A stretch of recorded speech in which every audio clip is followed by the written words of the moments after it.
Car door handle విరిగిపోతే అది ఎలా open చేయాలో మీకు చూపిస్తాను. వీడియో చివరి వరకు చూడండి. నచ్చితే లైక్ చేయండి. ఇలా విరిగిపోయిన హ్యాండిల్ డోర్ ని ఎలా ఓపెన్ చేయాలో నేను చూపిస్తాను. ఇక్కడ ఈ రంధ్రంలో చూస్తే ఒక కొండిలాగా కనిపిస్తుంది చూసారా, అదే మన కార్ లాక్ ని ఓపెన్ చేస్తుంది డోర్ ని.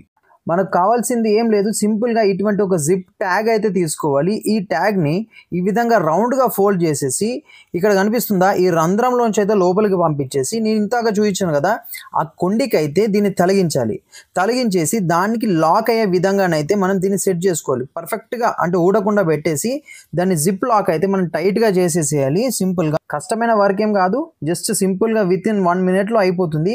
ఈ విధంగా కొండి తలిగేసిన తర్వాత లాక్ అయితే చేసేసుకోవాలి. ఈ విధంగా జిప్ లాక్ ఆ కొండికి సెట్ కాగానే మన డోర్ లాక్ అయితే ఓపెన్ అయిపోతుంది. అది ఫ్రంట్ కు గుంజకుండా కింది సైడ్ గుంజాలి. నేను చూపిస్తాను మళ్ళీ ఒకసారి.